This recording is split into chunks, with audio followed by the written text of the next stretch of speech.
On vous connaît également comme porte-parole du collectif Réinfo Covid. Vos propos sont largement relayés depuis plusieurs mois sur les réseaux sociaux, sur les radios et les plateaux TV. On vient d'ailleurs de publier une longue interview de vous dans notre dernier numéro de Nexus que vous pouvez retrouver actuellement en kiosque ou en ligne. Nous sommes aujourd'hui deux pour vous interviewer tant le sujet du Covid-19 et des vaccins est vaste. Tout d'abord, pour bien comprendre un petit peu vos engagements, pourquoi avez-vous décidé de prendre clairement et publiquement position contre la gestion sanitaire gouvernementale depuis plusieurs mois ?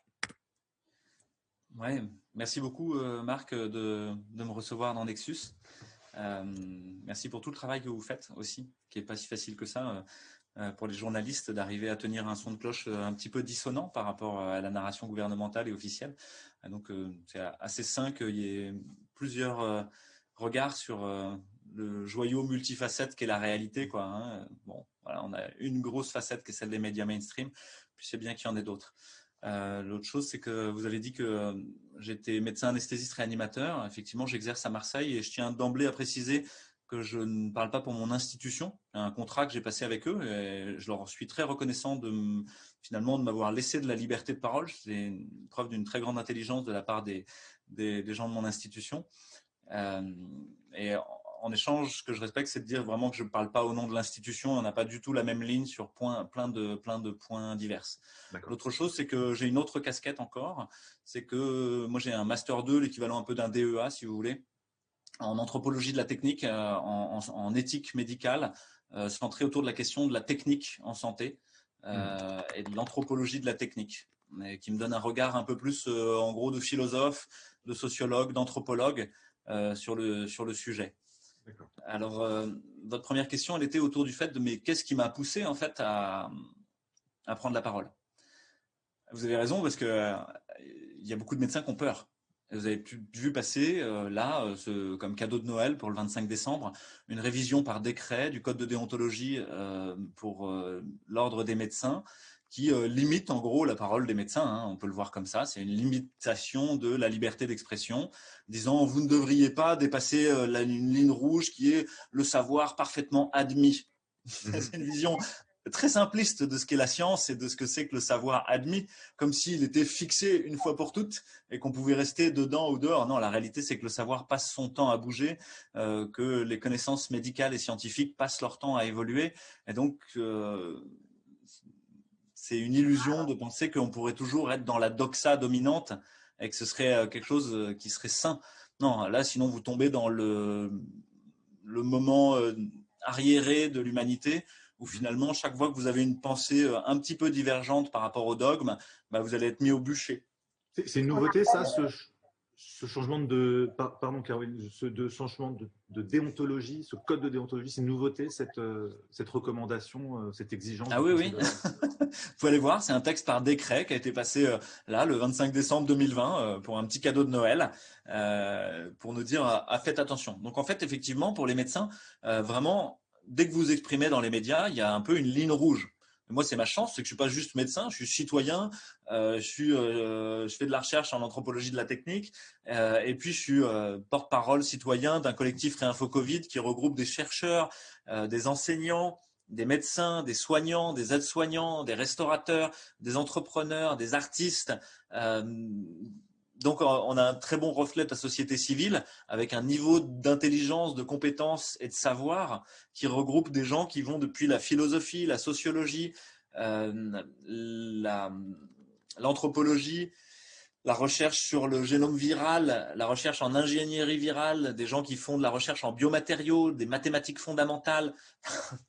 Donc des anesthésistes réanimateurs, des généralistes, des épidémiologistes, des infectiologues. Et donc quand moi je vous parle, en fait, et quand je parle dans les médias, j'ai tous ces gens derrière moi et moi je suis leur porte-parole. Donc je suis à la fois très honoré de pouvoir être leur voix, mais il faut imaginer que derrière il y a un niveau d'intelligence, de compétence, de capacité critique qui dépasse très très largement la petite personne du docteur Fouché. Hein. Très largement. On parle de combien de personnes derrière vous ?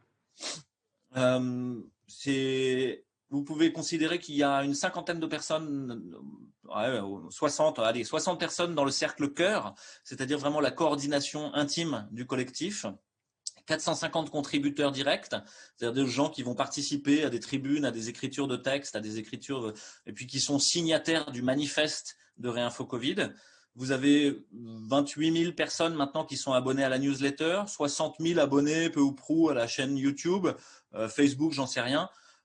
Et puis ensuite, il y a tous les collectifs locaux, puisqu'on cherche à mettre en lien les collectifs locaux, donc des gens qui sont partout. Puis on commence à avoir des bébés réinfo Covid. Vous avez des réinfo Covid au niveau territorial qui commencent à arriver avec nous et presque malgré nous. Hein. Et tant mieux en fait. Le but c'est pas que Réinfo Covid soit une espèce d'énorme machine, au contraire. Et nous on cherche à inspirer, à donner un regard critique et surtout à redonner du re-empowerment aux gens. Et ça rejoint la question que vous m'avez posée, c'est pourquoi j'ai commencé à parler, parce que je commençais à être dans une souffrance terrible liée à la différence entre ce que je percevais de la réalité par mon travail de réanimateur au quotidien et de la gravité de cette épidémie, et puis la narration médiatique et gouvernementale qu'en était faite, avec une tension entre le réel et l'histoire qu'on racontait qui devenait insupportable.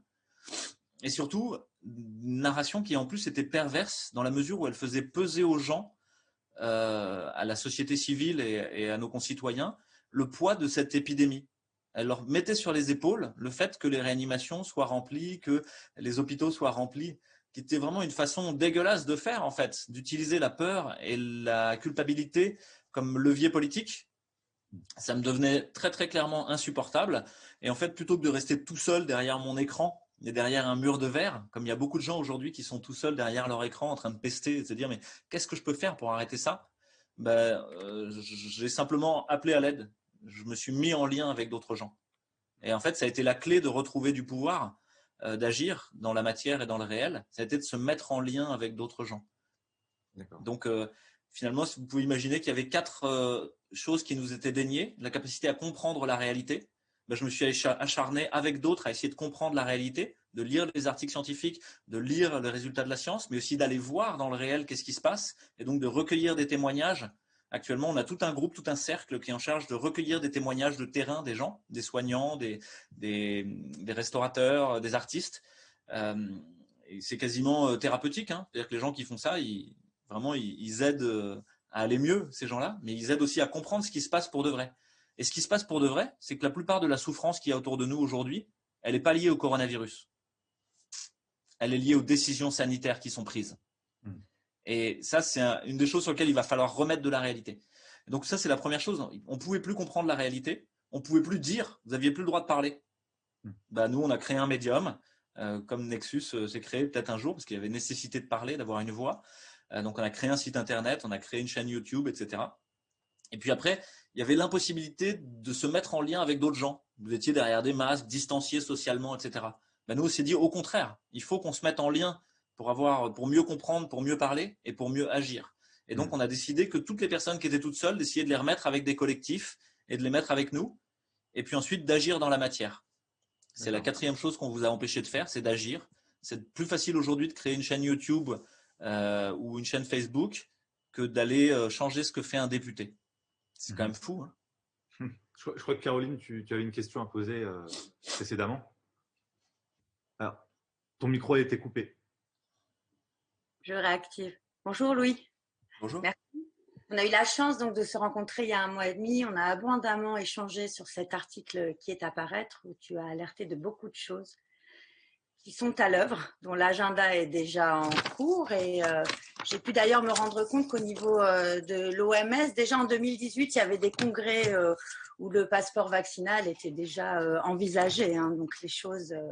Voilà, on a un petit peu l'impression qu'il y aurait comme certains, c'est ce que tu disais déjà dans notre échange, un agenda où les personnes se verraient extorquer un consentement face à une pandémie qui serait plus ou moins fabriquée, donc on y viendra. Mais la question qui est fondamentale, je pense pour moi au jour d'aujourd'hui, puisqu'on a commencé à vacciner dans les EHPAD, presque manu militari, puisqu'il m'a été rapporté que certains membres des familles souhaitaient que les parents ne soient pas vaccinés, et ça n'est pas entendu. Hein. Les personnes disent soit on vous enlève, soit on ne pourra pas entendre votre refus, soit vous serez emmené à enlever votre parent, mais nous ne le récupérons pas, soit ce fameux fameux passeport vaccinal va être mis en œuvre dans les EHPAD, puisqu'il est dit que les personnes seront totalement mises à l'écart, ne pourront plus manger à la cantine. Enfin, il y a un espèce de chantage qui est mis à l'œuvre. Parallèlement à ça, tout à l'heure, j'ai croisé une personne qui est finlandaise, donc puisque ce plan de vaccination est mondial, il est à l'œuvre partout. En Israël, on est déjà à 8% de la population qui est vaccinée. Pour ce qui est de la Finlande, dès qu'on a 70 ans, les gens sont vaccinés. Donc, j'ai demandé à cette personne si elle souhaitait se faire vacciner. Elle m'a dit, bien sûr, pour me protéger et protéger les autres. Donc, la question déjà fondamentale, puisqu'on y est là, le plan se déroule et on espère qu'on va pouvoir amener d'autres lumières, un autre éclairage et inviter les gens à se positionner dans ce complexe dans ce rêve qui est extrêmement complexe. Donc, qui permet, il faudrait être intelligent et donc interrelié, et c'est notre intention. Mais la question fondamentale est déjà, est-ce que le vaccin protège la santé du fameux virus et la santé en général, et est-ce qu'il va protéger les autres une fois que les personnes qui souhaitent le faire seraient vaccinées? Merci. Ouais, donc c'est une question technique sur le vaccin que tu poses, Caroline. Et effectivement, je pense qu'il faut en revenir à ça, avant même de commencer à discuter de passeport vaccinal, d'une espèce de concaténation de vos droits sociaux avec l'idée même d'être vacciné, qui pour moi est un rapt en fait unilatéral du contrat social, en fait simplement, sur un motif technique et un motif sanitaire. Donc ça vaut le coup qu'on en rediscute effectivement, parce que c'est à l'œuvre et c'est à l'œuvre depuis longtemps. On le voit déjà chez Foucault et Giorgio Agamben, enfin différents penseurs en fait de la technique et de la santé, l'apparition de ce qu'ils avaient appelé le biopouvoir, c'est-à-dire l'utilisation de la santé comme un élément de pouvoir, et de pouvoir politique notamment, et de restriction de vos libertés. Et donc ça c'est très très bien décrit par Giorgio Agamben, la tentation d'un totalitarisme sanitaire, en fait, lié à des problématiques sanitaires. Et la notion même de passeport devrait nous dire ça. C'est quoi un passeport? Normalement, c'est quelque chose qui permet de passer les ports, de passer les frontières. Mais ça veut dire qu'en fait, là, même pour aller chez votre boulanger, c'est une frontière. Ça veut dire qu'on a créé des frontières partout, en fait, à l'intérieur de votre espace vital et de votre espace social, et qu'il faudrait avoir un droit, un passeport spécial pour les passer. Mais en fait, il faut comprendre qu'on vient de vous enlever ce pouvoir-là. Vous l'aviez, vous pouvez sortir de chez vous et vous pouvez aller chez le boulanger. Et d'un coup, on vous a retiré ce pouvoir et on vous le revend avec une contrainte. Bon, donc on peut rentrer dans les détails de cette chose-là, mais je vais revenir sur le côté vaccinal proprement dit, parce que à quoi est-ce que c'est concaténé? C'est concaténé à l'idée que le vaccin pourrait effectivement diminuer, permettrait de contrôler cette épidémie. Mais on ne peut pas contrôler une épidémie virale. C'est une idée très orgueilleuse de l'humain, ça, de penser qu'il pourrait arrêter la mer avec ses bras, qu'il pourrait arrêter le soleil de tourner, qu'il pourrait arrêter les virus de courir sur Terre. C'est un idéal programmatique de l'existence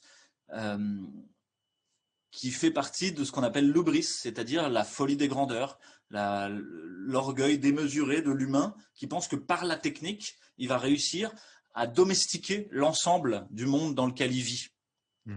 C'est une illusion. C'est une illusion propre à la technique, et c'est pas nouveau en fait. C'est déjà chez les Grecs, cette démesure, elle apparaît. On voit que Icare se fait des ailes pour essayer de toucher le soleil, etc. Et qu'est-ce qui se passe à la fin? À chaque fois qu'il y a cette démesure, il y a ce qu'on appelle la némésis. L'hubris est puni par la némésis. La némésis, c'est la colère des dieux. Et donc, méfie, comme on dit à Marseille, la colère des dieux va arriver. Parce que là, on est en train d'essayer de contrôler des choses qu'en fait, on ne peut pas contrôler. Pour vous, c'est utopique de pouvoir contrôler les virus? Non, vous ne pouvez pas contrôler les virus, bien sûr que non. C'est des forces qui vous dépassent, en fait. Comment expliquer ça? Vous avez un premier aspect qui est l'idée, par exemple, sur la modélisation mathématique de l'épidémie. Vous voudriez tout comprendre de l'épidémie et comment elle se passe. La modélisation mathématique de Ferguson, puis en France de Cauchemez et Fontanet, elle s'est révélée systématiquement fausse. C'est-à-dire que tout ce qu'ils ont dit, c'est systématiquement révélé faux. Pourquoi? Parce que les modélisations mathématiques étaient fausses, c'est ça. Nous, on a un groupe de 15 mathématiciens qui s'appelle Matinfo, qui est au sein de Réinfocomide, qui démontre que Cauchemez et Fontanet sont des imposteurs. Mais donc là je fais une attaque ad hominem, c'est pas bien. Mais qui les modèles sont faux. Étaient faux. Il faut bien qu'on petite parenthèse sur ces modèles-là que se sont basées toutes les politiques sanitaires gouvernementales en Occident. Exactement. Or, tous ces modèles sont faux. Et donc, c'est pour ça qu'il est très important d'aller les décaler, d'aller les sniper mathématiquement. Et là, donc, on a un groupe de 15 mathématiciens qui sont les débunkers des débunkers, quoi. Ce sont des gens qui font des mathématiques fondamentales, si vous voulez. Et qui disent que ces modèles, c'est n'importe quoi. En fait, ils sont basés sur des hypothèses qui sont toutes fausses, sur des axiomatiques qui sont absolument idiotes. Et en plus, la leçon du réel, c'est qu'ils se sont révélés faux. L'autre élément que je peux rajouter là-dessus, c'est que c'est chaque fois que l'humain pense qu'un système complexe peut être résumé en un système compliqué. C'est quoi un système compliqué? C'est quelque chose qui est très compliqué, où il y a plein de variables, mais vous les connaissez toutes.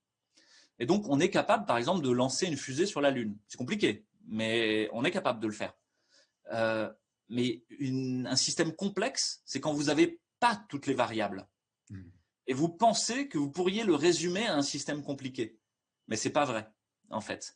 La réalité, c'est que ce n'est pas vrai.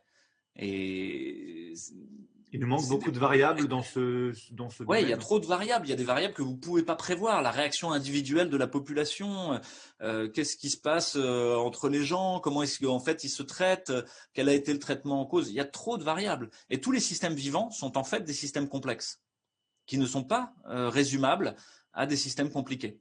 Et donc, bizarrement, ça échappe toujours. Et c'est pour ça qu'en médecine, par exemple, quand on soigne quelqu'un, en fait, c'est un système complexe. On pense qu'on va avoir la solution, que ça ressemble à telle maladie, à tel truc qu'on a déjà traité. Puis dans les livres, c'est bien marqué comment on doit faire. Puis à la fin, ça ne marche pas. Ou au contraire, ça marche de manière complètement imprévue. Parce qu'en fait, c'était complexe. Et ça, c'est une erreur qui est très très souvent faite sur les problématiques épidémiques. C'est de considérer qu'on serait capable de prédire la dynamique évolutive. Didier Raoult vous l'a dit, on ne peut rien prévoir. La réalité, c'est que les courbes épidémiques sont différentes entre tous les pays, par exemple. Vous n'avez pas une qui se ressemble et qui est exactement la même. Elles ne ressemblent pas aux courbes dont on avait l'habitude. Elles ont été influencées par les politiques sanitaires. Mais d'ailleurs, même en France, au sein même de chaque département et de région, exactement, on a des comportements différents de l'épidémie. C'est assez incroyable. Ouais, on pense que tout est linéaire. Avoir une maille de compréhension qui serait mondiale. Encore une fois, c'est un raccourci de la pensée complètement simpliste de gens qui n'acceptent pas que la réalité est en fait beaucoup plus chatoyante et nuancée que… Alors justement, pour revenir à la question de Caroline, par rapport à ce vaccin, alors comment il fonctionne? Parce qu'on parle de ce vaccin ARN, BioNTech, où Pfizer est venu se greffer dessus, mais c'est le vaccin BioNTech. Comment ça fonctionne un vaccin ARN? On voit déjà ils ont déjà commencé à lancer la campagne de vaccination, mais ne savent pas si ça empêche la transmission du virus. Donc, est-ce que vous pouvez nous expliquer avec vos connaissances qu'est-ce qui fait qu'il fonctionne ou pas? Et qu'est-ce qu'on sait ou pas sur ce vaccin? Alors, je peux essayer. Je vous renvoie d'emblée à un groupe qui s'appelle CRIGEN.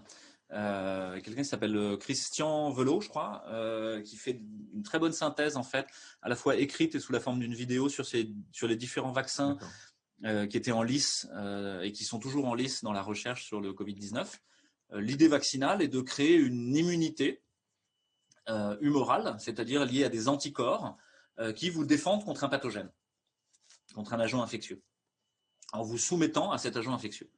Sauf que d'habitude, quand on injecte un vaccin à quelqu'un, on injecte une particule virale ou un petit morceau de virus ou un virus atténué. D'une manière ou d'une autre, quelque chose qui est de l'ordre des protéines.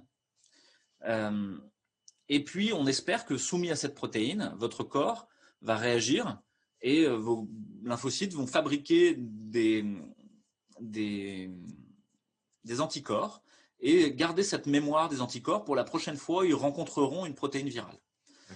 Alors la réalité, c'est que c'est déjà pas très efficace, probablement comme méthode, parce que souvent vous faites des anticorps contre la protéine qui a été mise dans le vaccin, sauf que le virus, il a une tête qui est beaucoup plus complexe que ça, et donc vous allez avoir une cible, mais s'il se trouve que le virus a changé cette cible-là, mais n'a pas changé d'autres, et ben votre immunité va plus marcher par rapport à ce virus qui a un petit peu muté. Or les virus passent leur temps à muter, ils passent leur temps à changer de tête, justement pour s'adapter à leur hôte. Donc la technique vaccinale elle-même est quelque chose qui est discutable en termes d'efficacité, même si y a un dogme qui accourt au sein de la communauté scientifique, et j'entends par dogme l'idée d'une idée qui n'est pas confrontée au réel. Un dogme, par exemple, c'est celui de la Terre plate au moment de Galilée, quoi. Voilà, si vous dites que la Terre est ronde, hop, au bûcher, quoi. Là, c'est pareil. Là, ce serait le dogme pasteurien. Ouais. Là, si vous émettez des doutes sur le dogme pasteurien, vous êtes vite au bûcher de la profession médicale. Vous êtes mis dans les anti-vax. Moi, je suis ni anti-vax ni pro-vax. Je pense que c'est un outil comme un autre et qu'il faut regarder s'il marche pas, quels sont ses bénéfices, ses risques, et puis à la fin trancher s'il faut le faire ou pas le faire. Et surtout pas le mélanger avec des problématiques sociales ou politiques, quoi. Comme on l'a fait avec cette idée de passeport vaccinal. Donc ça, c'est l'idée initiale. Sauf que ça coûte cher de faire cette petite particule de virale ou protéique et que c'est compliqué, ça prend du temps. Et comme je vous ai dit, en plus, la cible, elle va beaucoup changer. Donc il y a des gens qui ont eu une idée très intéressante en termes de pirouette intellectuelle. C'est peut-être le futur de la vaccination. Moi, je n'exclus pas ça. Ça peut être très intéressant. C'est l'idée que plutôt que de vous donner la protéine elle-même, de vous donner le message qui code pour la protéine, c'est-à-dire l'ARN ou l'ADN. Là, on va parler de l'ARN pour le moment. L'ADN, c'est encore d'autres types de vaccins où l'ADN est inclus dans un adénovirus, mais voilà, c'est encore autre chose. Et ça, c'est plutôt le vaccin russe, le vaccin chinois, qui sont assez intéressants en vrai, mais pour lesquels je manque de data pour vous dire s'ils sont efficaces et sûrs. Ceux où on a le plus de data, vous l'avez dit, c'est Pfizer, BioNTech et Moderna. Et ces data, c'est les essais de phase 3, les essais de phase 2, les essais de phase 1 qui ont été menés par l'industrie. Donc là, c'est pareil, vous devriez être prudent quand c'est la personne qui vous vend le produit. Quand on dit qu'on a des datas, ça vient de chez eux, quoi. Ouais, il y a des chances que ce qu'ils vous disent pour vous le vendre, c'est que c'est génial, quoi. Ça n'a pas d'effet secondaire. Donc le simple bon sens vous dit, ok, je vais écouter le battleur, mais je vais aussi écouter d'autres choses, quoi. Quand vous allez acheter un n'importe quoi sur Internet aujourd'hui, vous regardez ce qu'a dit l'argumentaire commercial, puis vous allez essayer de trouver s'il y a des sites de gens qui l'ont utilisé. Puis dans ces sites de gens qui l'ont utilisé, vous allez regarder si c'est quand même pas l'industrie qui les a payés pour le dire. Et puis vous allez regarder si c'est vraiment des vrais gens dans un blog, puis avoir leur avis sur la question, puis leur note, une étoile, 2 étoiles, 5 étoiles, puis avant de vous dire tiens je vais acheter tel modèle ou tel modèle. Voilà, ce serait le moins qu'on puisse faire pour le vaccin, on va dire, au minimum, quoi. On fait même pas ça en fait. Là, on fait juste confiance de manière complètement aveugle au punchline marketing des laboratoires. Donc ça va pas. Ces punchline marketing, en plus, elles posent question parce que un essai de phase 3, c'est un essai d'efficacité, mais le recul, il est sur 3 mois. C'est-à-dire que vous savez pas, au-delà de 3 mois, si ça sert à quelque chose. Mais attendez, c'est-à-dire que le vaccin, il faudrait le refaire tous les 3 mois? Normalement, un vaccin, c'est des années, on est d'accord. Pour le moment, vous n'en savez rien. Ouais, le recul, il faut avoir plusieurs années. C'est pour ça que d'habitude, ça prend 8-10 ans de recul pour avoir l'idée si ça marche un vaccin ou pas. C'est que pour le moment, vous n'avez aucune idée si au-delà de 3 mois, ça sert à quelque chose ou pas. L'autre chose, c'est que les études, elles sont designées, elles sont dessinées, si vous voulez, pour permettre de voir une diminution des cas mild to severe, c'est-à-dire des formes symptomatiques mais modérées et des formes sévères. Mais les formes modérées et symptomatiques, par exemple, ce qui compte dedans, c'est d'avoir une toux et un test positif, ça compte dedans. Mais on s'en fiche d'avoir ça. C'est pas grave. On n'a pas besoin d'un vaccin. Votre immunité va faire le job et vous allez guérir et il n'y aura pas de souci. Donc, diminuer ces formes-là, ça n'a pas vraiment d'intérêt, même pour vous, en fait. Pas sûr que ça ait un intérêt quelconque au niveau égoïste, on va dire simplement. Diminuer les formes sévères, ça serait peut-être intéressant. Et en plus, en essayant de le cibler sur les gens à risque, ce serait peut-être très intéressant, que ceux-là qui font des formes sévères. Sauf que là, c'est pareil, vous manquez de data, manquez de données bien claires pour savoir est-ce que ça diminue vraiment les décès? Ça, vous n'en savez rien. Est-ce que ça diminue le passage en réanimation? C'est pas si clair en fait.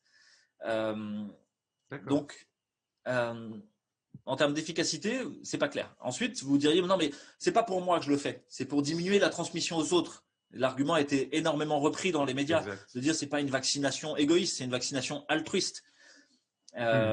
Mais les gens qui ont fait les essais eux-mêmes vous disent les essais ne sont pas designés pour montrer qu'on diminue la transmissibilité. Donc, vous n'en savez rien sur le fait que ça diminue ou non la transmission. Vous ne savez pas. Simplement, donc on est d'accord pour dire qu'officiellement, on ne sait pas grand-chose. Exactement. Et vous avez un rapport HAS de fin novembre. Vous en avez 2 en fait en même temps, qui sont publiés en même temps. Et c'est très drôle, c'est le « et en même temps » macronien qui vous permet de mentir éhontément. Vous avez un rapport qui dit En fait, on ne sait pas si c'est efficace. On ne sait pas si ça diminue la transmission. On se dit, je sais pas vraiment, rien en fait. On ne connaît pas vraiment les effets secondaires. Et c'est un rapport assez honnête en fait. Puis dans le même temps, il y a un rapport qui est produit quasiment le même jour qui dit, ouais, mais il faut augmenter l'acceptabilité de la vaccination auprès de la population. Exact. Je ne comprends pas. Pourquoi vous faites ça?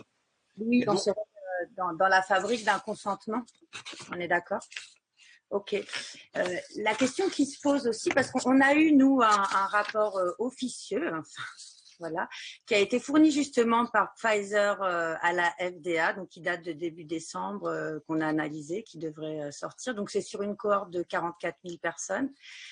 Et ils posent eux-mêmes la question. Ils le disent très bien avec des remarques vagues. Nous n'avons pas eu le temps d'évaluer les risques à long terme, hein, étant donné la courte période. Donc, le coupable avoue lui-même qu'il n'est pas du tout au fait des tenants et des aboutissants de cette thérapie génique, puisque comme tu nous l'expliquais très bien, c'est un vaccin qui va nous permettre, nous, pas moi, hein, la victime de la thérapie génique, de produire elle-même ce virus. Et on n'est absolument pas à l'abri, en fait, que ces petits morceaux d'ARN passent déjà dans l'ADN. Donc ça pourrait modifier l'ADN à nos descendants. Ça, c'est quand même un point important. Mais aussi, on ne sait pas ce qui va en être. Est-ce que les gens ne seront pas des usines à production de virus, donc le virus muterait, et ce qui permettrait en fait de transmettre à la population un virus qui aurait muté et qui serait d'autant plus virulent. Donc pas uniquement à la personne qui se serait décidée d'être vaccinée pensant bien faire, se protéger et protéger les autres, mais on aurait un effet totalement inverse. Et c'est quand même ce qui est sous-entendu. Donc ça, c'est la première question. Et puis après, on reviendra sur le fait qu'on a un peu le recul maintenant pour savoir qu'il y a des chocs anaphylactiques importants qui sont réalisés suite à la vaccination. Donc on voit les gens littéralement tomber et on peut voir, il y a eu des documents qui ont circulé de l'ARS et compagnie qui engageaient les EHPAD à acheter de l'adrénaline justement pour éviter ce choc qui pourrait encourir avec une mort sûre et certaine, surtout chez des personnes âgées. Donc ça, ce sont deux questions qui me semblent tout de même extrêmement importantes de lever. Ouais, alors, ta première question, elle correspond à essayer de mieux comprendre le mécanisme. Effectivement, les petits morceaux d'ARN, donc de messages, ils rentrent dans la cellule et normalement, ils sont traduits en protéines, quoi. Et normalement, ça reste comme ça. La première chose, c'est que pour que ces morceaux d'ARN soient stables dans le corps et qu'ils ne soient pas dégradés tout de suite, et stables dans l'environnement, ils sont mis dans des nanoparticules lipidiques. Ils sont entourés de petits films de graisse, quoi, si vous voulez. Acuitas Therapeutics, qui est la firme qui fabrique ces nanoparticules thérapeutiques, lipidiques, a dit elle-même qu'ils n'avaient pas eu le temps de faire les essais de stabilité suffisants. Et donc que ça allait beaucoup trop vite, en fait, et que donc l'essai de phase 3 lui-même serait encore une sorte d'essai de stabilité, quoi. Bon. Énorme. Donc ça va pas, quoi. La deuxième chose, c'est que une fois que ça rentre dans la cellule, effectivement, est-ce qu'il y a un risque que ça s'intègre dans le génome? J'avais parlé de ce risque-là et les fact-checkers de l'AFP ont dit non, c'est pas vrai. D'ailleurs, il y a un médecin qui dit que c'est pas vrai. C'est ça leur fact-checking, quoi. Waouh. Alors, moi, je peux vous donner quelques arguments pour dire qu'il y a un risque. Ce risque, il est faible, mais il existe. C'est le risque de rétrotranscription et d'intégration au génome. Et notamment, il existe quand il y a les enzymes qui permettent de rétrotranscrire et d'intégrer, ce qu'on appelle les rétrotranscriptases et les intégrases. Or, on sait qu'il y a des gens qui ont ces enzymes-là dans leur corps. Parce que les gens qui sont porteurs de rétrovirus, comme le HIV ou le HTLV1, donc les gens qui sont porteurs du HIV et du HTLV1, ils ont une rétrotranscriptase et une intégrase. Donc ceux-là, moi, je serais prudent, quoi. En tout cas, la première chose à faire serait d'être prudent, parce que effectivement, je risque de l'intégrer dans mon matériel génétique à moi. Ce serait quoi la conséquence, pardon, juste pour bien comprendre, si ça s'intègre au matériel génétique dans notre corps? Alors, il faut que l'ARN soit rétrotranscrit en ADN, qui devienne de l'ADN. Donc ça, c'est le rôle de la rétrotranscriptase. Elle rétrotranscrit en ADN. Et la deuxième chose, c'est qu'une fois que cet ADN il traîne sous la forme d'un petit brin, il ne rentre pas forcément dans notre double hélice. Il faut une intégrase, quelque chose qui ouvre les brins de notre hélice et qui permette de le mettre dedans. Ça, c'est l'intégrase. Ça changerait notre ADN, en fait. On serait des OGM. Exactement, on serait des OGM. Mais il se trouve qu'on est déjà quelque part des OGM, puisque dans notre génome, il y a déjà 8% de notre génome, ce sont des rétrovirus qui se sont intégrés. mais pour le meilleur et en fonction des lois de l'évolution mendélienne. Et donc, si c'est arrivé, c'était même probablement utile, puisqu'une partie de ces rétrovirus, qu'on appelle des rétrotransposons, il y a certains qui pensent que c'est ça qui nous a permis de passer à la placentation, d'avoir cette chose si particulière qui s'appelle la syncytine, une protéine qui permet la fusion en fait entre le placenta et la maman, qui permet aussi la fusion entre les gamètes mâles et femelles, spermatozoïdes et ovules et ovocytes. Donc, on sait que ça arrive et on sait que ça existe et on sait qu'il y a même d'autres mécanismes moléculaires qui ne passent pas par l'intégrase et la rétrotranscriptase qui permettent à de l'ARN de s'intégrer dans notre génome. Donc oui, il y a un risque, bien sûr qu'il y a un risque. Et en plus, vous n'avez aucun recul sur ces technologies, elles n'ont jamais été utilisées autrement que dans des thérapeutiques antitumorales dans certains cancers. Donc pour le moment, vous n'en savez absolument rien, quoi. L'autre chose, c'est que Selon vous, c'est des questions qui sont écartées d'emblée du débat? Ouais, on fait comme si ça n'existait pas, alors que c'est des questions absolument fondamentales. On ne doit pas faire semblant que ça n'existe pas. Le minimum, c'est de se poser la question. Et le minimum en médecine, normalement, le premier principe que vous apprenez en première année, quoi, et qu'on va vous répéter ad nauseam pendant tout le temps de vos études, c'est d'abord ne pas nuire. Primum non nocere. Ne pas mettre en route un traitement dont je pourrais avoir un doute qu'il soit nuisible. Dans ce cas-là, je préfère ne rien faire. Donc, primum non nocere, c'est vraiment le principe de base. Surtout quand vous êtes face à une épidémie virale où la mortalité est très faible. Vous êtes à 0,05% de mortalité. On a porté, même plus bas dans certains pays.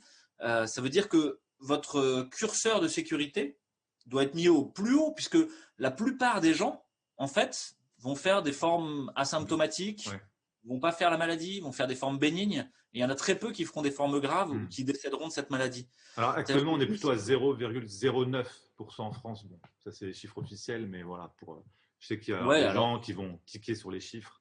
Oui, ok, ça va. Ça reste assez bas. Ça reste assez raisonnable. 0,09, c'est quand même assez. Et en termes de létalité aussi. Ça exclut pas le fait que pour ceux à qui ça arrive, c'est très grave. Je veux dire, voilà, il faut aussi de l'empathie pour ceux à qui il arrive un Covid long ou qui sont hospitalisés. C'est bien de remettre les chiffres en proportion avec. Exactement, et remettre le risque et le bénéfice dans la bonne proportion. Vous n'allez pas vacciner des gens avec un vaccin qui a 5 ou 6% d'effets secondaires graves, comme par exemple celui de Pfizer, un autre vaccin, celui de... j'ai un trou, donc je ne veux pas vous dire de bêtises. Mais en gros, il y a un des vaccins qui est adénovirus, qui a des effets secondaires. C'est très étonnant, quoi. Sur une étude qui poule des essais de phase 3, de phase 2, de phase 1, sont à plus de 5% d'effets secondaires graves. Il y a eu le CDC qui a publié aussi il y a quelques jours une revue. On arrive à 2,8% de remontée d'effets secondaires sur un pool de plus de 100 000 personnes vaccinées en une semaine. Et c'est des effets secondaires pas anodins, puisque c'est des effets secondaires qui impactent votre activité quotidienne, qui font que vous allez devoir rester sous traitement éventuellement, que vous nécessitez un soin médical et que vous ne pouvez pas faire votre activité professionnelle habituelle. Donc, ce n'est pas juste avoir 38 pendant 2 heures. Parenthèse, c'est-à-dire qu'à l'échelle de la population française, ça ferait 1 848 000 Français qui pourraient être atteints d'effets secondaires non négligeables. C'est ça. Exactement. Ouais. Et puis qui, en plus, sont diagnostiqués en 3 semaines.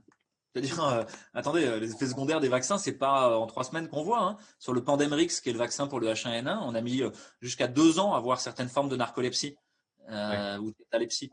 Donc, si vous avez déjà à ce niveau-là d'effets secondaires en 3 semaines, on peut espérer qu'après ça se tasse, mais on a tout lieu de penser qu'il va y en avoir d'autres, quoi. Et ça veut dire que vous n'êtes pas du tout au bon niveau de sécurité par rapport à la gravité de la maladie.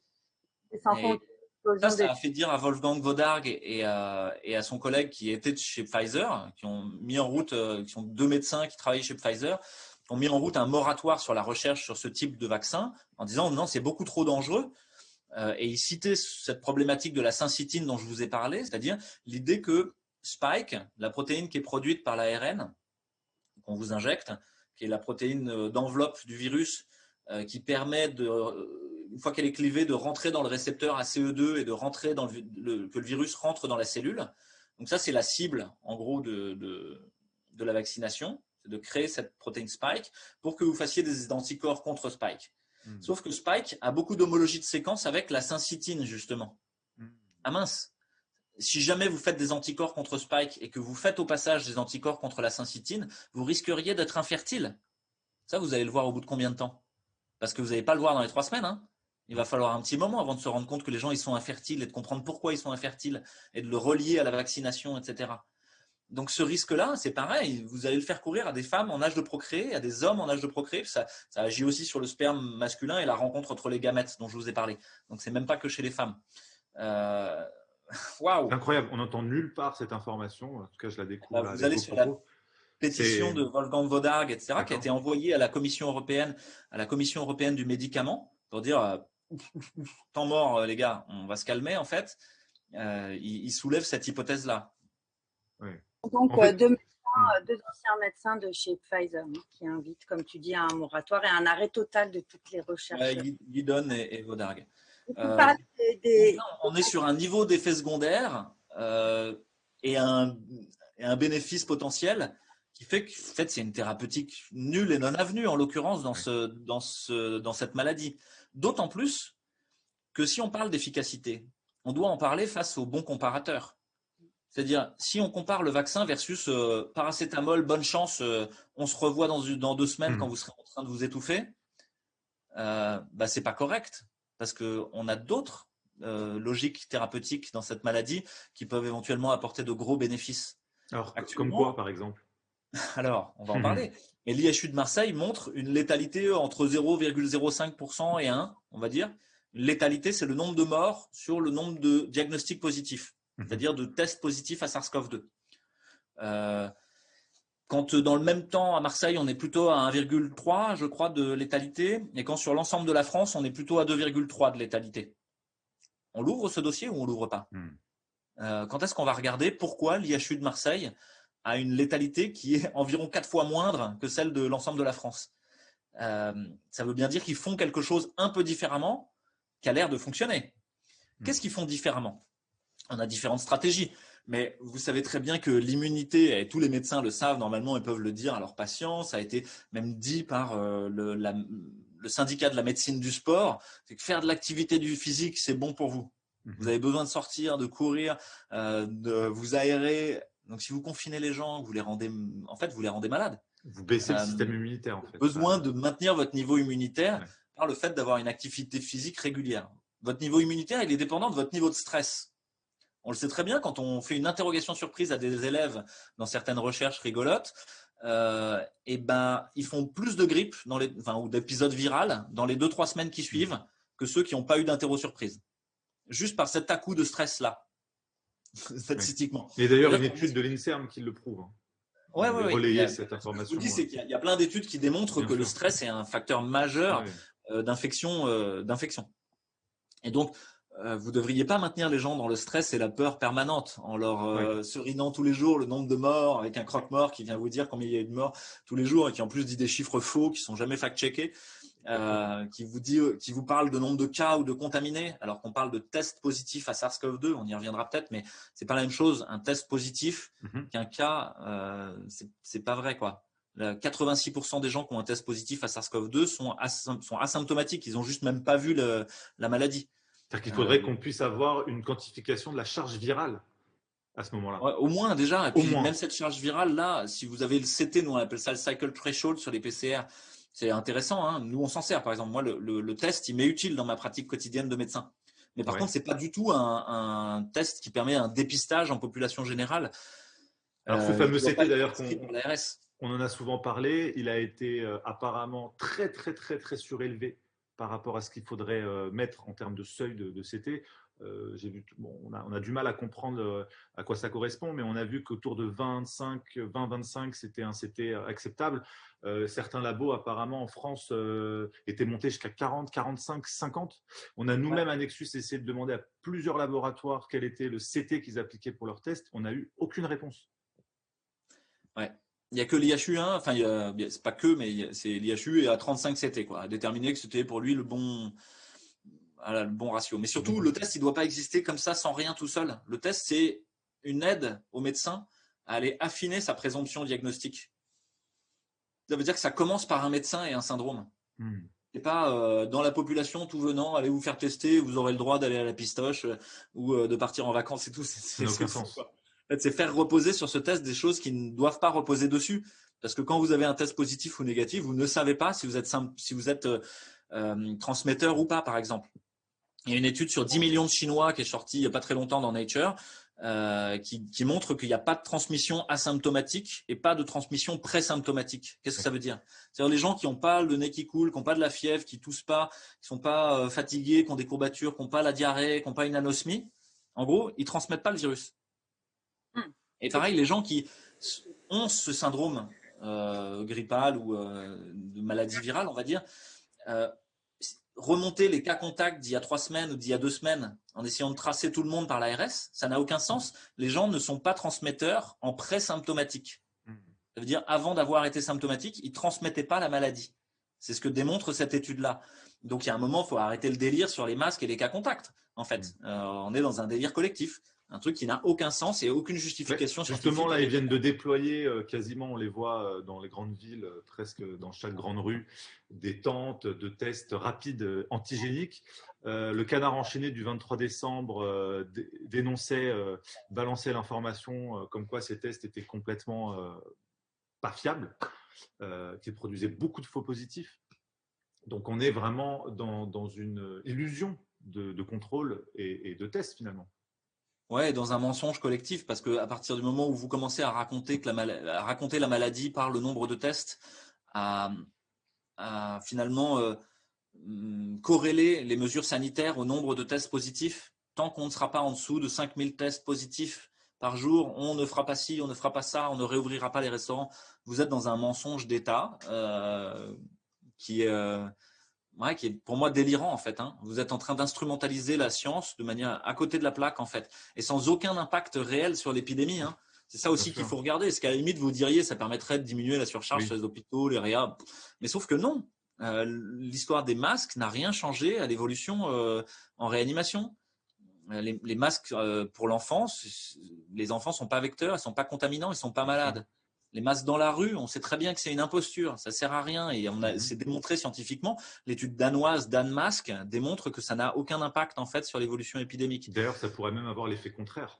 Exactement, ça augmenterait plutôt d'autres pathologies et par contre il y a des effets secondaires. Vous avez raison. Excusez-moi, on dérive, du coup on parle de plein de choses en même temps. Non, mais le sujet est vaste. C'est vrai que vous avez été l'un des seuls, en tout cas parmi je reviens sur les vaccins simplement. Pour finir sur le vaccin, vous m'aviez demandé, mais quelle serait une stratégie alternative? Je vous ai parlé du fait de faire du sport, de ne pas être stressé, d'avoir du lien social. Nous sommes des êtres de lien, nous sommes des êtres de relation. Les humains, ils aiment bien voir d'autres humains, en fait, ça leur fait du bien. Et donc, on ne doit pas avoir de distanciation sociale. Une distanciation physique, peut-être, pourquoi pas, avec certaines personnes à risque, on peut discuter, mais une distanciation sociale, sûrement pas. Au contraire, on doit se rencontrer. Nous sommes profondément des êtres d'amour et de partage. Ensuite, les thérapeutiques. Quelqu'un qui arrive, qui a un syndrome, le médecin prescrit un test et pas une ARS, pas un test systématique dans un barnum au coin du boulevard. Non, un test prescrit par un médecin avec un certain CT qui est bien déterminé et puis des médecins qui savent interpréter ces tests. Qui dit, ça y est, vous êtes OK, vous êtes porteur du SARS-CoV-2 et vous êtes malade parce que vous avez un syndrome. Donc, vous êtes malade. On va dépister si vous êtes à risque de faire une forme grave. Vous êtes hypertendu, diabétique, obèse, vous êtes avec un cancer évolutif, vous êtes avec une hémopathie, un lymphome, une leucémie, vous êtes avec plus de 80 ans, vous avez peur, vous avez reçu un certain nombre de vaccins dans les mois précédents, d'accord, de Bergame notamment. Vous êtes une personne à risque. Très bien. On va aller voir si déjà vous faites des problèmes de coagulation. Donc on va faire un petit dosage dans le sang, les D-dimères et le TCA, qui regardent est-ce que vous êtes à risque de faire des petits caillots dans les vaisseaux, parce que c'est une des façons de mourir de cette maladie du Covid-19, c'est de faire des caillots dans les vaisseaux. Et il y a un traitement simple qui est de faire des piqûres d'anticoagulants, comme après que vous ayez été opéré de quelque chose, ça vous est peut-être déjà arrivé, vous avez des piqûres d'anticoagulants faites par l'infirmière une fois par jour, et puis ça évite le problème. Bon, mais ça c'est très simple à faire. Actuellement, on dit aux gens bonne chance, paracétamol, ciao, revenez quand vous serez pas bien. C'est pas bien. Parce que là, on peut éviter toute une morbidité et une mortalité juste en faisant ça. L'autre chose, c'est les gens, vous n'avez pas besoin de les envoyer à l'hôpital tout de suite. S'ils ne sont pas trop mal, ils vont rester à la maison, mais vous allez leur mettre un traitement antiviral. Traitement antiviral, il y a un moment, il faut que les Nathan Pfeiffer-Schmadja et tous les gens les no fake med, etc., les gens qui prétendent donner des leçons de science aux autres, aillent voir les études pour de vrai, quoi. Et donc là, vous pouvez aller sur C19 Study et d'autres, mais vous avez une méta-analyse sur l'ivermectine qui est parue hier, le 29 décembre, qui est une méta-analyse commanditée par l'Organisation mondiale de la santé, par l'Université de Liverpool, qui poule, je crois, 28 études randomisées et qui montre que l'ivermectine est utile en prophylaxie. En prophylaxie, ça veut dire alors même que vous n'êtes pas malade. Donc, on est plutôt sur éviter que les gens en EHPAD aient une maladie grave. Hein. En prophylaxie primaire, en prophylaxie secondaire, c'est-à-dire une fois que vous avez eu un contact avec un cas contact. Donc ça, c'est ce qu'ils appellent pre-exposure en anglais. Donc c'est en prévention, si vous voulez, que c'est utile en thérapeutique précoce, c'est-à-dire on vient de faire le diagnostic, vous avez un test positif et vous avez un syndrome. Ok, on vous met ce traitement, ça va diminuer les formes graves de manière très importante, de plus de 40%, et c'est utile même dans les formes tardives, mais moins utile. Mais attendez, quand est-ce qu'on en parle ça dans les médias là, les gars? Parce que l'ivermectine, c'est depuis le mois de mars-avril qu'on sait que c'est une molécule candidate. Sauf qu'effectivement, ça rapporte rien à personne, qu'il n'y a pas de modèle économique pour le rentabiliser et que ça vaut pas cher. C'est un médicament qui existe déjà depuis longtemps? Oui, depuis mars-avril, on en parle de l'ivermectine. Mais il sert à quoi à la base, ce médicament? La méta-analyse dont je vous parle, elle est sortie hier.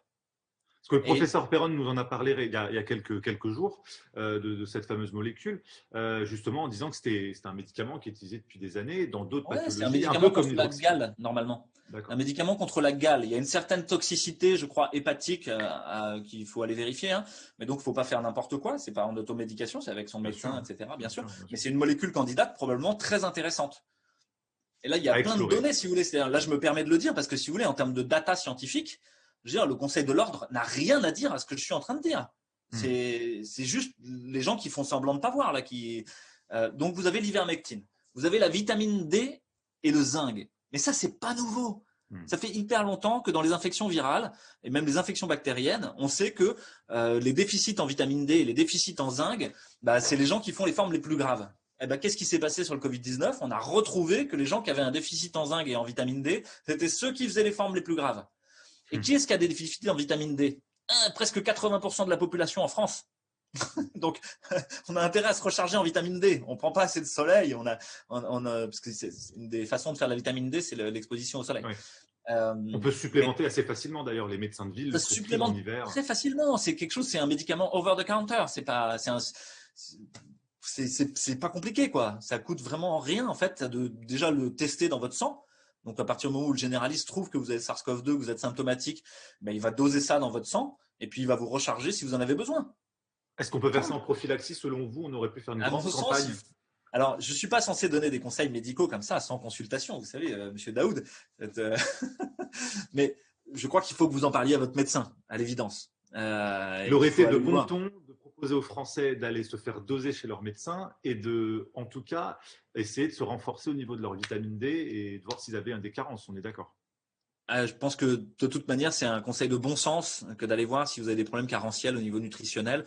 On a de très nombreux problèmes micronutritionnels qui sont apparus avec l'appauvrissement progressif de l'agroalimentaire. Une pomme aujourd'hui a les capacités nutritionnelles 100 pommes aujourd'hui, c'est une pomme de 1900, si vous voulez.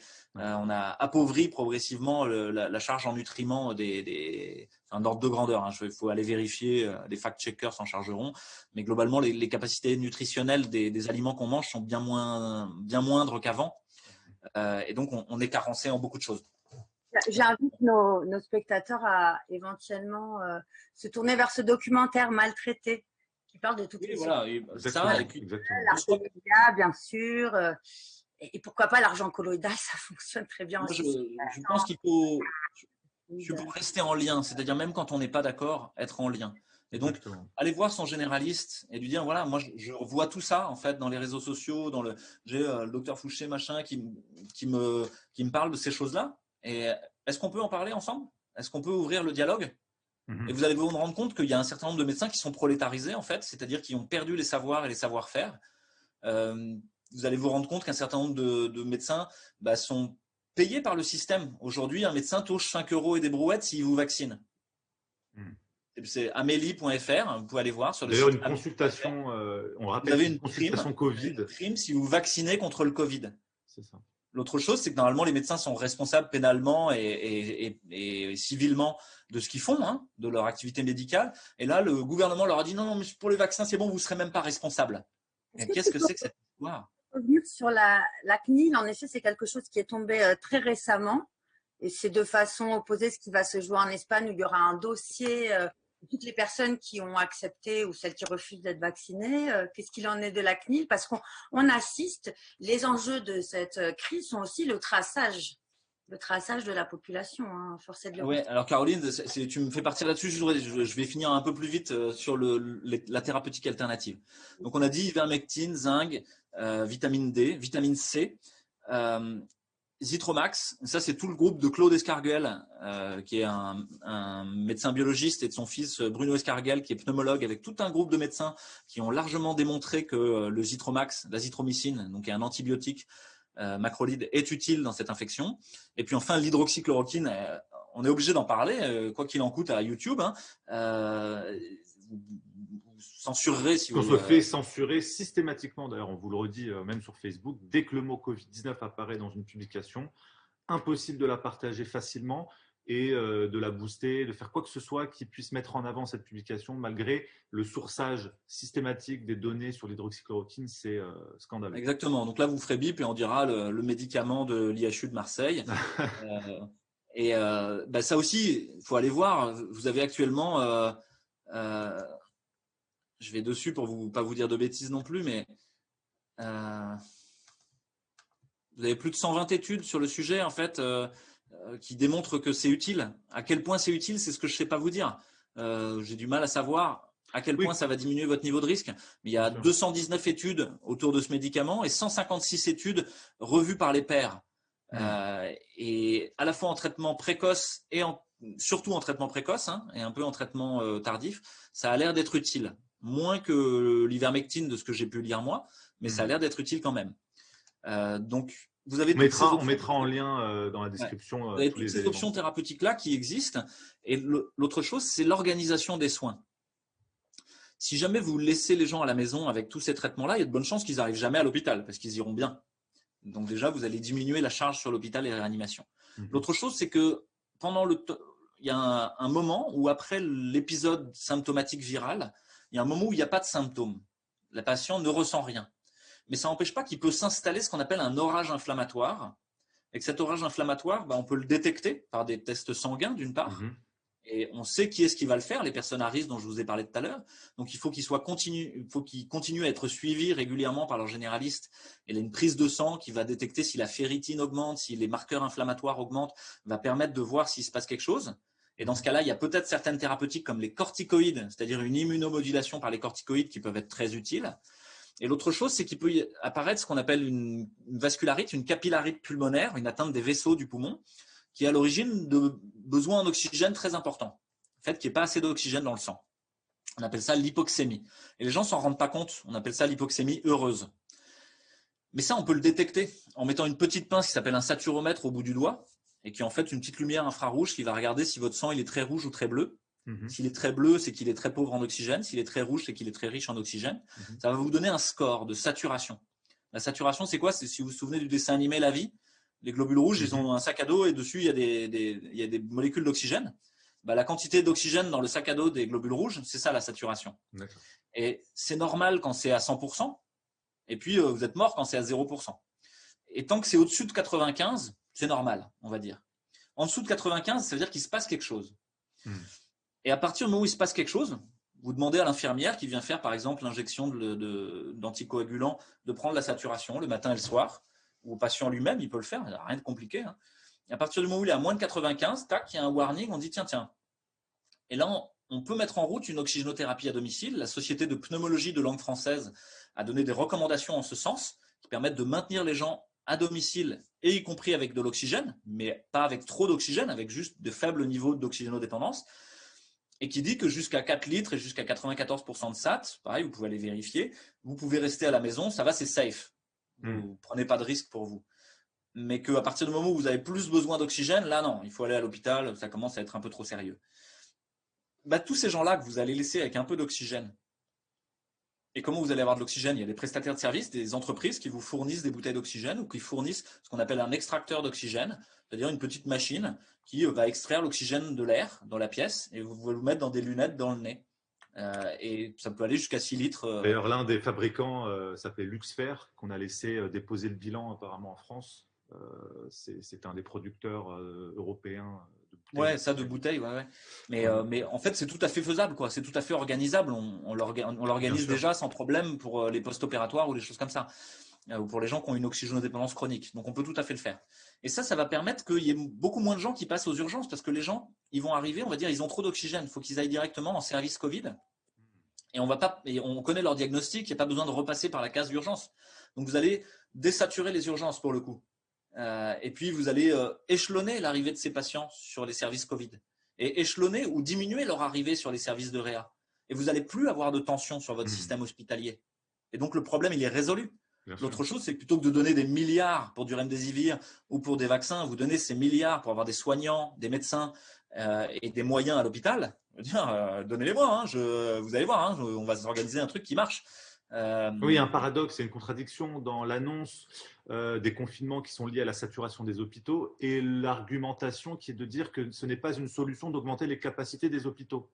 Mais c'est sur ces critères-là qu'on se base pour confiner le pays. Donc c'est vrai qu'à vous écouter, on comprend et on perçoit tout le recul que l'on a sur cette épidémie. Toute la stratégie qui est pensée, j'imagine, par vous et vos collègues, parce que j'imagine que vous n'êtes pas le seul à penser ça.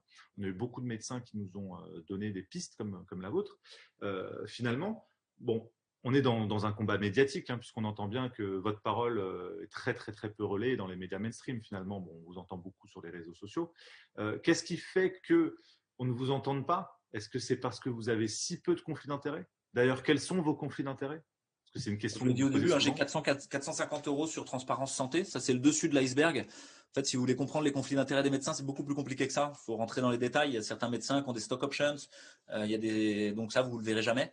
Dans des industries pharmaceutiques. Vous avez des médecins qui ont des bénéfices indirects parce qu'en fait, leur labo de recherche est financé, mais ce n'est pas eux directement. Donc ça, vous avez plus de mal à le voir. Il faut aller le chercher sur le fond. Donc, le petit morceau de l'iceberg que vous pouvez voir, le haut de l'iceberg, c'est Transparence Santé. C'est une base où les industries de santé elles-mêmes, chaque fois qu'elles vous payent quelque chose, un congrès, un repas, sont obligées de le marquer.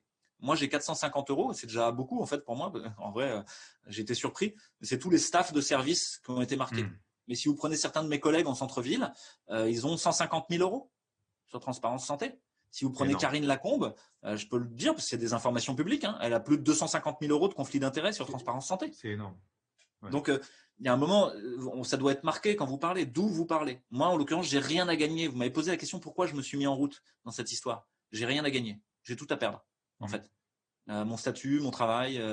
Et donc, c'est vraiment l'idée de la résistance et de chercher le bien commun, en fait, qui m'anime. Moi, j'ai pas d'enjeu d'ego. J'ai tué le père il y a 15 ans, ça va, j'ai rien à démontrer, quoi. Globalement, je préférerais vivre heureux et caché. Je préférerais ça. Plus confortable. Vous êtes plus attaqué dès que vous parlez. Alors, pourquoi je passe pas dans les médias mainstream? Vous avez vu que pour développer une pensée un peu nuancée et complexe, il nous a fallu déjà pas loin d'une demi-heure, 3/4 d'heure. Pas le temps. Et donc, si on vous laisse 3 minutes entre deux plages de publicité, en fait, c'est un dîner de cons. Vous êtes invité pour passer pour un abruti ou un fou. Ouais. Parce que vous n'aurez jamais le temps de développer quelque chose qui est tellement en contradiction avec ce qu'on raconte toute la journée. Et ça a été bien expliqué par Noam Chomsky, l'auteur de Manufacturing Consent, la fabrique du consentement.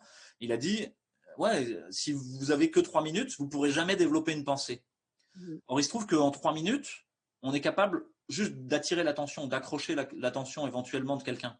Exactement. Et que c'est ce qui s'est passé la première fois que je suis passé sur CNews. J'ai dit aux gens, mais regardez les effets collatéraux de la crise sanitaire, de la politique sanitaire, ce qui n'avait jamais été fait jusqu'ici. Et ça a fait réfléchir beaucoup de gens, alors même que j'ai eu 3 minutes pour parler. Et de ce jour-là, j'ai été quasiment jamais réinvité, en fait. Ouais. Donc, je crois qu'un discours non violent qui ouvre à l'intelligence, qui fait réfléchir les gens, etc., en fait, c'est dangereux pour le système. Puisqu'on rappelle, il y a que les médias, 90% appartiennent à 9 milliardaires. Donc, on est dans une logique complètement différente de celle qu'on imagine d'un média, c'est-à-dire une information transparente et puis librement financée. Là, on est vraiment dans des oligarchies médiatiques qui ont, on va dire, le monopole de 90% de l'information dans ce pays. Et puis, c'est le cas dans plein d'autres pays du monde. Donc, effectivement, on comprend cet effet mécanique et systémique que vous dénoncez assez souvent. D'ailleurs, un des rares médias à vous inviter, vous donner la parole longuement, c'est Sud Radio. On vous avait vu brillamment contre-argumenter face à un certain Martin Blachier, qui vous avait, le 22 novembre, répondu certaines choses assez grotesques, on va dire, dans la gestion sanitaire actuellement en France. Et vous parliez déjà de la prolétarisation progressive des médecins. Vous parliez déjà des conflits d'intérêts et de ce fameux Kamran Abbasi, le directeur exécutif du British Medical Journal, qui le dénonçait. Vous parliez de Patrick Vallance, le président du Conseil scientifique anglais, qui a reçu 500 000 livres d'actions chez GlaxoSmithKline. Ça paraît incroyable. Je suis obligé de le relire tellement c'est. Et 5 millions de dividendes en 5 ans entre 2012 et 2018. C'est ahurissant. On voit déjà que vous dénonciez tout ce qui concerne le dogme vaccinal. Je vous cite, vous dites là, on est dans le dogme des médecins qui rêvent du vaccin. On est dans une narration médiatique. Donc, vous dénonciez déjà cette construction, ce récit qui court-circuite votre pensée, je vous cite, qui est hypnotique. Si vous regardez les affiches du Point en ce moment, vous citiez, c'était il y a un mois et quelques, en ce moment, c'est l'après-vaccin. Donc, c'est vrai qu'il nous conditionne déjà à ce qui va se passer après, sans même questionner le vaccin lui-même. Donc, et vous terminiez, et j'arrêterai là, donc c'est toutes les techniques marketing de lavage de cerveau, l'ingénierie sociale, donc on avait déjà documenté ça à Nexus. Est-ce qu'il est utile de faire dans cet épisode sanitaire de la critique médicale et scientifique, ou est-ce qu'il vaut mieux parler d'ingénierie sociale en fait? Je pense qu'il faut les deux. Je pense que vous devez prendre les interlocuteurs là où ils en sont. Et qu'il y a beaucoup de gens, si vous commencez à leur parler d'ingénierie sociale, en fait, ça leur fait peur. Et ils ne vont pas réussir à accepter cette idée-là. Je prends des gens même dans ma famille, sont encore dans l'idée que le politique, c'est un peu Charles de Gaulle, quoi. C'est les gens qui sont là pour le bien commun, rendre service, les libérer des nazis, etc. Donc, si vous commencez à leur dire, mais peut-être que le gouvernement ne veut pas votre bien, peut-être que le gouvernement serait la marionnette de puissance d'argent qui les dépasse, ça, c'est inaudible. C'est impossible à intégrer parce que il y a une bouffée d'effroi, il y a une bouffée d'angoisse. Et donc, je crois que chacun est à son niveau de compréhension des problématiques qui sont regroupées autour du Covid. Je l'ai déjà dit plusieurs fois, mais je pense qu'on est dans une crise multisystémique. C'est pas du tout qu'une crise sanitaire, c'est une crise sociologique, une crise environnementale, une crise démocratique, une crise économique, une crise financière, une crise idéologique, une crise du lien social et sociétal. Et toutes ces crises-là, en fait, elles étaient déjà là en puissance. Elles sont juste venues maintenant se cristalliser autour du Covid. Mais en fait, elles étaient toutes déjà là. Ça ne date pas du Covid que nos politiques sont corrompus. Ça ne date pas du Covid que les médias sont les nouveaux chiens de garde des pouvoirs d'argent. C'est Serge Halimi, on parle déjà il y a plusieurs années de ça, quoi. Ça date pas d'aujourd'hui, la propagande, ni rien. Donc, si vous voulez, pour moi, il n'y a rien de neuf. Par contre, tout est mis ensemble à ce moment-là. Et c'est la caractéristique d'un déferlement totalitaire. C'est ce moment-là où vient s'installer un totalitarisme de manière extrêmement brutale et violente. Et je crois qu'on en est là. Donc, la question pragmatique, c'est comment empêcher ça. Et est-ce qu'on peut simplement l'empêcher ? Je ne suis pas complètement sûr. Moi, c'est ma première réponse. Donc, pour moi, l'idée, c'est plutôt de se mettre en lien avec les gens qui vont survivre à ce déferlement totalitaire. Et donc, essayer de former un pack, un groupe, de serrer les coudes et de tenir le coup, accroché à des éléments de gros bon sens et de réalité, le temps que ça passe. Parce que si vous êtes tout seul, vous allez être emporté comme un fétu de paille dans le déferlement totalitaire. Si vous êtes dans la narration mainstream, que vous mettez votre masque comme il faut, vous allez être emporté comme un fétu de paille. Il va falloir réussir à tenir dans la résistance. La résistance, elle ne cherche pas à décaniller le pouvoir. Elle attend que le pouvoir tombe. Parce que de toute manière, il va tomber. Parce qu'en fait, un système où on serait des esclaves dans un petit monde avec des robots gérés par le big data, par quelques fous dans la Silicon Valley, en fait, c'est pas un système qui peut tenir. C'est pas vrai. Ça tiendra pas dans la durée. C'est pas un futur acceptable, on va dire, et enviable. Donc, On peut parler de la problématique scientifique avec certaines personnes et vous remarquerez que dans certaines interviews plutôt mainstream, je me cantonne à la problématique scientifique et je ne fais qu'aborder doucement le fait que peut-être il y a autre chose, puis que quand je suis avec des blogueurs, des youtubeurs et autres qui veulent aller plus loin, on va plus loin et on va parler d'anthropologie de la technique, on va parler d'ingénierie sociale. Donc je pense que là, il faut s'adapter quelque part à son public. C'est lié public. pour vous, les deux disciplines, l'anthropologie de la technique et l'ingénierie sociale? Est-ce que vous arrivez à les lier? Ça vous a donné des outils de compréhension? Ah oui, complètement. C'est-à-dire que ça nous fait aller loin là, hein, Marc. C'est vrai qu'on vous entend rarement parler sur l'anthropologie de la technique. Moi, je n'avais jamais entendu parler de cette discipline. Et je me dis, tiens, ça peut être intéressant d'expliquer très, très brièvement ce que c'est et en quoi ça peut nous permettre de comprendre ce que c'est que l'ingénierie sociale. Peut-être très brièvement, je peux vous amener un concept que vous connaissez déjà, qui est celui de la disruption et de l'innovation disruptive. Globalement, dans toutes les écoles de commerce, les écoles d'ingénieurs, les écoles d'administration, il faut disrupter. Disrupter, c'est-à-dire quoi? Il faut casser les codes établis par le système, parce qu'on est pris dans des carcans trop étroits, idéologiques, dans lesquels on est enfermé, et donc ça nous empêche d'être dans la startup life et la startup nation. Alors certains vous diront, bah non, en fait, c'est l'héritage, et on fait avec l'héritage, et on le transforme doucement. Non, non, dans la disruption, il faut le transformer de manière brutale. Et donc, actuellement, la plupart des gens qui font de l'innovation, et on dit plus progrès parce que le progrès a plus trop le vent en poupe, c'est de l'innovation, et ben, il faut qu'elle soit disruptive. Et disruptive, ça veut dire quoi? C'est-à-dire qu'elle va toujours court-circuiter les capacités du groupe social et du groupe politique à établir le meilleur bien commun à partir de cette innovation. Qu'est-ce que je veux dire par là? Chez Heidegger, un système technique et un système socioculturel, quand ils sont accordés, il appelle ça une époque. Et puis quand ils se désaccordent, que le système technique change, eh ben, il faut un temps de réaccordage. On est entre deux époques. Et il faut le temps que le système socioculturel trouve comment faire avec cette technique pour faire le mieux. Le feu arrive dans la caverne, chez les hommes préhistoriques. Il peut brûler, on peut faire à manger, on peut se défendre contre les bêtes, on peut réussir à se battre entre nous avec le feu. Il va falloir trouver qu'est-ce qu'on fait avec ce feu. Ça va nécessiter un certain temps lent, où tout le groupe va se réunir, expérimenter, voir comment ça marche, qu'est-ce qu'on peut faire le mieux, le pire. Ça doit vous rappeler le film Les dieux sont tombés sur la tête, où il y a une bouteille de coca qui tombe chez les Bushmen du Kalahari. Vous devriez le re-regarder, parce qu'il est très bon, quoi. Il nous dit beaucoup de choses des systèmes techniques, justement. Et il vient semer la zizanie. Donc actuellement, les gens qui conçoivent même les systèmes techniques, les conçoivent pour semer la zizanie, pour court-circuiter en permanence le fait que le groupe social puisse donner des règles du jeu. Qu'est-ce que ça veut dire? Ça veut dire que ce n'est pas vous qui décidez si vous avez un téléphone portable dans la poche. Ce n'est pas vous et moi qui décidons si nos enfants, après 10 ans, ont un téléphone portable.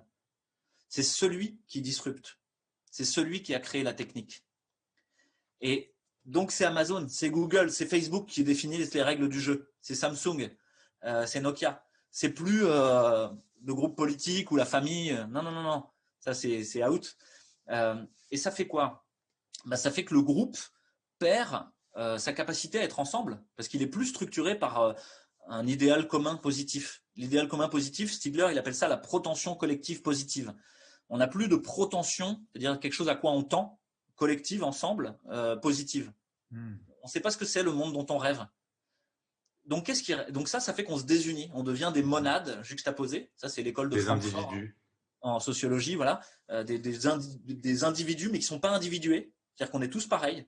Tout le monde a le même Facebook avec le même nombre de likes pour son petit déj pris sur la terrasse dans son lodge en Thaïlande ou je sais pas quoi.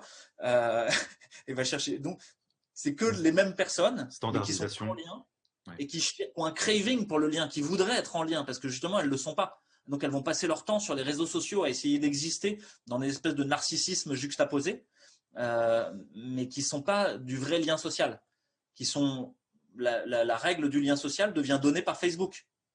C'est Facebook qui, par le format même de sa page, décide comment vous vous mettez en lien. Donc, on peut dire que le Covid-19 nous disrupte en ce moment. Ouais, carrément, ouais. Et à plein de niveaux, ouais.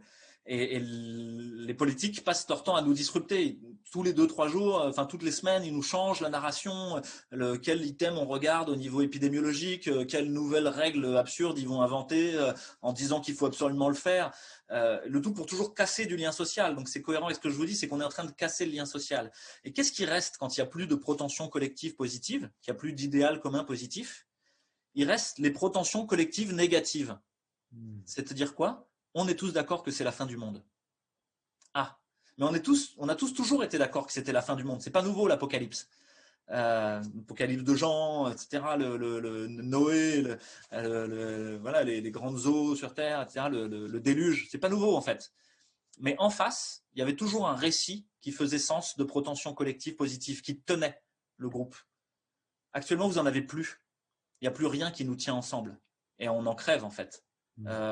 Donc là, on a pas mal bifurqué, mais pour vous dire que ce Covid-19, c'est une occasion, si vous êtes en permaculture, vous dites que le problème est la solution, que la crise, c'est l'occasion d'une solution, c'est l'occasion d'une résolution.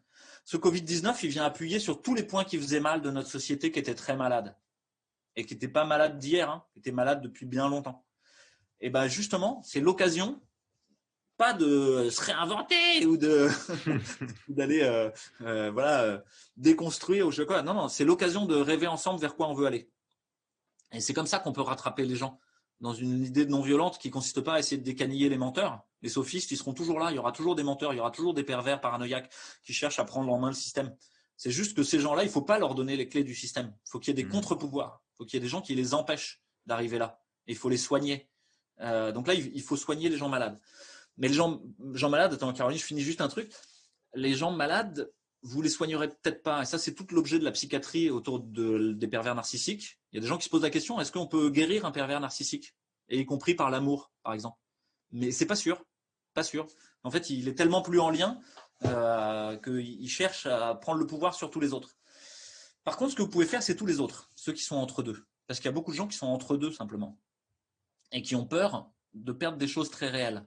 Aujourd'hui, vous discutez des masques dans la rue avec les gens. Il y a plein de gens qui vont vous dire, ouais, je sais que ça sert à rien, mais je risque l'amende. Puis c'est même pas que l'amende, c'est si chacun faisait ce qu'il voulait, il n'y a plus rien qui tient. C'est vrai.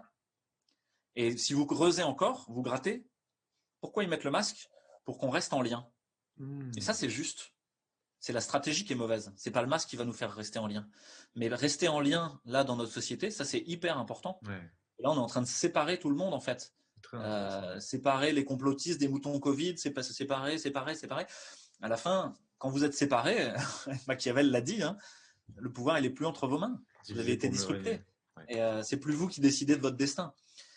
Donc là, à mon sens, il faut se remettre en lien. Et quelque part, peu importe le niveau auquel vous allez discuter, il faut plutôt écouter l'autre et voir où est-ce qu'il en est, où est-ce qu'il a des doutes. Et puis avoir pas mal d'empathie en fait, parce que finalement être séparé, c'est très douloureux, c'est plus douloureux qu'être dans un mensonge. Qu'est-ce que je veux dire par là?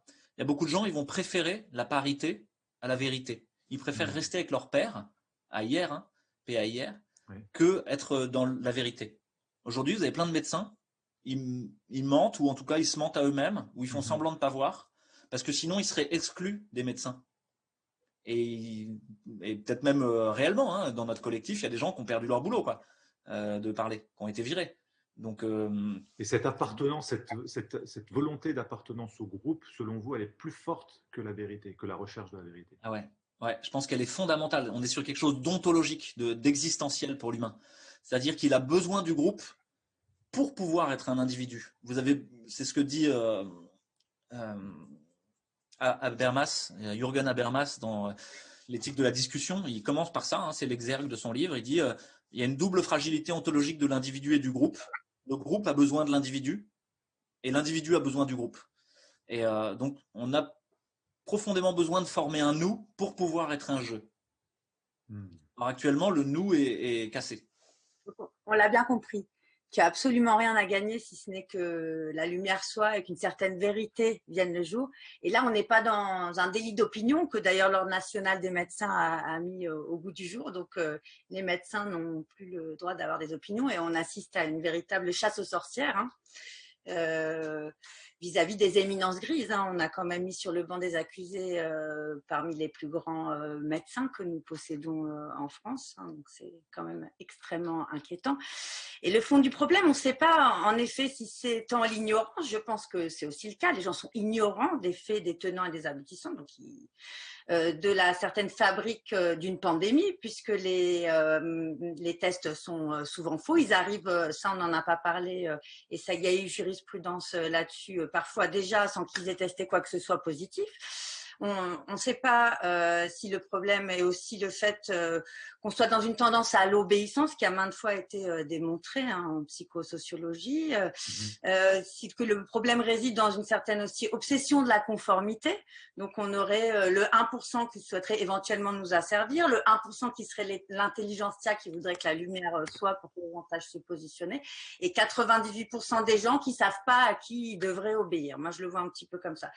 Donc, pour être plus concret, là, à l'heure actuelle, puisque la stratégie vaccinale, elle est bel et bien à l'œuvre, l'Union européenne a acheté 1,3 milliard de vaccins. À 9 € le vaccin, ça fait 10 milliards d'euros. Donc, il y a quand même cette volonté chez eux de vacciner, quel qu'en soit le coût. C'est ce qu'on voit à l'œuvre en France et ailleurs.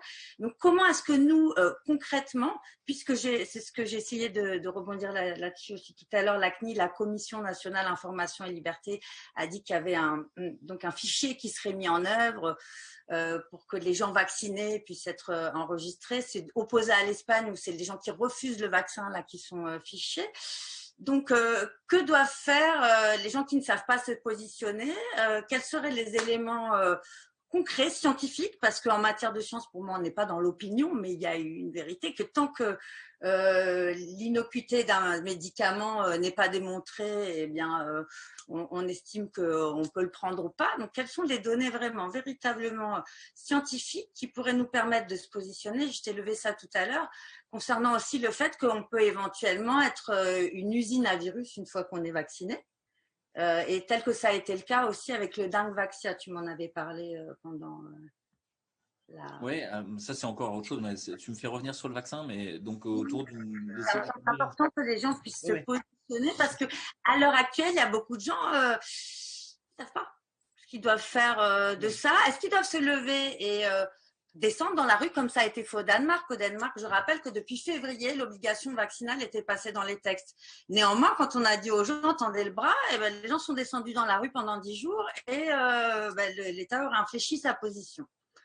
Donc, c'est important, il y a ça d'une part, et puis il y a cet autre aspect aussi pour moi que j'essaie de te lever tout à l'heure, de la violation du secret médical, puisque j'ai lu là très récemment sur France Info, ça a été révélé, enfin pas très récemment, mais le 2 octobre, qu'en fait la société Microsoft avait reçu 200 millions d'euros, en tout cas de l'État français, pour qu'il y ait la mise en place d'un espèce de dossier par qui tout le monde pourra accéder pour savoir si on a été ou pas un bon citoyen. Donc, puisque notre souci à toi, à moi et à tout un chacun, c'est de bien faire, vers le bien commun, quelles données tu pourrais nous transmettre une bonne fois pour toutes pour savoir comment se positionner vis-à-vis de ce qui en marche? Ouais. En fait, je pense que c'est important ce que tu dis, l'idée de positionnement. Ça rejoint la question précédente, c'est un peu pourquoi les gens ne bougent pas, ou où est-ce qu'il faudrait les prendre, est-ce qu'il faut les prendre plutôt du côté scientifique ou plutôt du côté ingénierie sociale, et que finalement, une des choses qui se passe, j'ai l'impression, qui fait que les gens ne bougent pas, c'est que tant que tu fais semblant de ne pas savoir, tant que tu ne regardes pas la vérité, tu n'es pas obligé de te positionner. Tu peux rester dans une position confortable de rien ne bouge. Et donc, ça va rester comme ça. Et je crois que c'est la grande illusion de beaucoup de gens aujourd'hui, c'est de penser que ça va passer, on va revenir en arrière.